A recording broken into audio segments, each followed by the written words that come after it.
अस्सलाम वालेकुम नाज़रीन, अपना पॉइंट के साथ मैं हूं आपका मेज़बान हसीब अहमद। इस वक्त मैं मौजूद हूं F9 पार्क इस्लामाबाद में, जहां पे आज PTI की जानिब से जश्न मनाया जा रहा है, एक जलसा मुनक्कद किया गया है। मेरे साथ इस वक्त मौजूद हैं पब्लिक न्यूज़ के सीनियर जर्नलिस्ट हरमीत साहब। हरमीत भाई कैसे हैं आप? बहुत शुक्रिया आपका, मैं बिल्कुल ठीक है। आप अपना सुनाएं, कैसे हैं आप? ठीक है अल्हम्दुलिल्लाह। अच्छा हरमीत भाई, क्या सिचुएशन है? पहले इमरान खान साहब कहते थे कि पंजाब का सबसे बड़ा डाकू है परवेज़ इलाही, आज उसी को पंजाब सौंप दिया गया है, क्या कहेंगे आप? देखिए जी, ये सियासत है। सियासत में ये बातें बड़ी नॉर्मल हैं। आपको याद होगा कि जब बेनज़ीर भुट्टो साहब शहीद हुई तो उस टाइम आसिफ अली जरदारी साहब जो हैं वो कहा करते थे कि ये जो परवेज़ इलाही है, चौधरी शुजात हुसैन साहब हैं, ये कातिल है, बीबी के कातिल हैं, और इसको कातिल लीग का खिताब दिया। लेकिन उसके बाद क्या हुआ? उसको नायब वज़ीर-ए-आज़म बना दिया ये परवेज़ इलाही साहब को, और परसों की बात है कि उसके घुटनों में कौन बैठा? चौधरी शुजात साहब के घुटनों में भी वही बैठे। तो पॉलिटिक्स में ये चीज़ें जो है, ये यू टर्न लेना, ये इस किस्म के बयानात देना, ये जोशीले बयानात देना, ये बड़ी नॉर्मल सी बात है। और खान ने भी बड़े ऐसे ऐसे बयान दिए जो अब आज हम देखते हैं, तो वो बयानात जब उनके सामने आती हैं, हमारे सामने आते हैं, तो ज़ाहिर बात है खान से लोग इसलिए तवक्को करते हैं कि जो नई नस्ल है, नई जनरेशन है, उनको एक सियासत का, एक पॉलिटिक्स, एक नया रुख खान साहब ने सिखाया है, दिखाया है। तो इसलिए जब खान साहब के हवाले से इस किस्म की वीडियो आती हैं तो फिर थोड़ा बहुत गिला, थोड़ा बहुत शिकवा जो है वो बनता है। लेकिन ये सियासत है, सियासत में ये बातें सियासतदानों के लिए नॉर्मल होती है। अपना बयानिया बनाने के लिए, आवाम को अपनी तरफ राग़िब करने के लिए इस किस्म की बातों से उनका फ़ायदा होता है, नुकसान जो होता है आवाम का होता है। तो मैं समझता हूँ कि ये आज का, कल का ये डाकू आज वो बड़ा ईमानदार वज़ीर आला बन गया, क्योंकि जो PTI में शामिल होता है वो जैसे गंगा में डुबकी लगा लेता है। तो अब इसने गंगा में डुबकी लगा दी, आप समझ जाएगी ये भी ईमानदार बन गया अभी। अच्छा हरमीत भाई, ये एक चीज़ तो बड़ी वायरल होती है, इनकी बड़े वायरल डायलॉग्स हैं। जो PTI में MNA होता है, MPA होता है, तब तक वो बड़ा ईमानदार सादिक होता है, लेकिन जिस टाइम वो PTI को छोड़ देता है उस टाइम वो गद्दार कहला देता है। और जब इनकी PTI में शामिल होता है, कोई शमूलियत होती है किसी पर्सनैलिटी की, तो वो बड़ा विकटें गिरती हैं। लेकिन जब जाते तो ये क्या प्रोसेस होता है? ये बयानिया जो है, खान साहब बयानिया बनाने में बड़े माहिर हैं, और आवाम जो है उसके साथ एलीट क्लास से लेके जो आम एक लोअर क्लास है उस तक, वो सारे लोग उसी के साथ हैं। और खान साहब जो कहते हैं वो उनके लिए फिर वो आप ये समझे कि भाई यही सच है और यही हक है, और जो खान ने कहा है बस उसी पे चलना है। तो मेरे ख्याल में ये जो बयानिया है वो बनाना और आवाम तक के दिमागों तक पहुंचाना, इसका गुण जो है, कहते हैं ना कि जरदारी सब पे भारी। जरदारी साहब को पॉलिटिक्स बड़ी अच्छी आती है, कमाल की पॉलिटिक्स खेलता है, लेकिन खान साहब किंग है बयानिया बनाने में।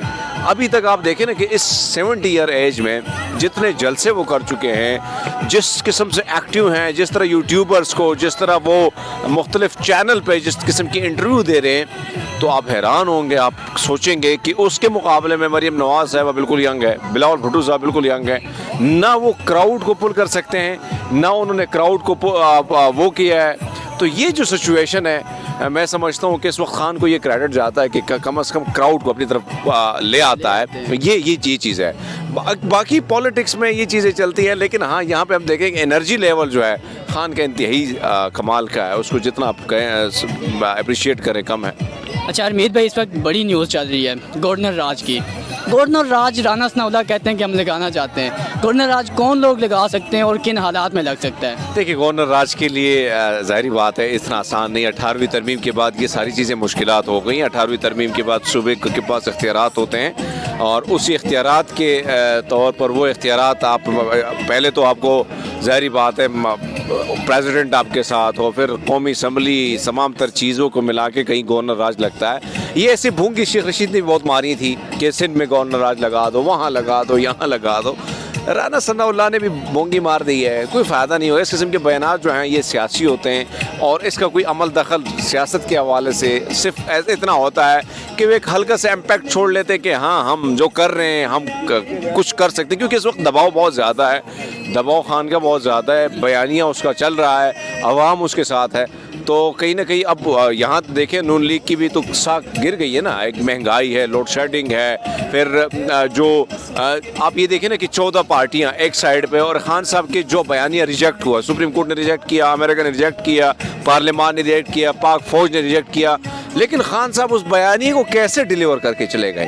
لیکن سوال یہاں پہ یہ بھی پیدا ہوتا ہے کہ یہ پارٹیاں کیا کر رہی ہیں. ان پارٹیوں نے بالکل اس جو غیر مقبول بنانا, اس بیانی کو اگر بنانا چاہتے تھے تو بنا سکتے تھے, لیکن یہ بری طرح فلاپ ہو چکے ہیں. تو اس وقت بول بالا خان صاحب کا, اور ضمنی الیکشن میں آپ نے دیکھا ہے کہ تمام تر وسائل, تمام تر چیزیں وہ ان کے پاس تھی, پی ٹی آئی کے نون لیگ کے پاس, اس کے باوجود بری طرح وہ ہارے ہیں.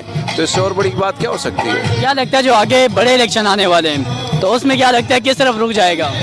دیکھیں اب تو جو لگ رہا ہے کہ ہواؤں کا رخ اس وقت خان صاحب کی اور ہے. اسٹیبلشمنٹ جو ہے وہ نیوٹرل ہونے کا دعویٰ تو کر رہی ہے, سافٹ مداخلت کی بھی بات کرتی ہے, لیکن مداخلت ہے, ان کی مداخلت ہے, ان کی مداخلت کے باوجود یہ ناممکن ہے.